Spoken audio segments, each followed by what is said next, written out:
My debut was at the Royal Rumble in 2016. My last one against Gunther was at the Royal Rumble in 2026. I am a man of my word, and at the end of the day, all we have is our word.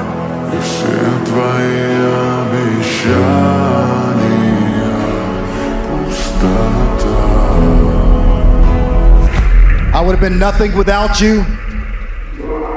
Thank you for your love, and I love you right back.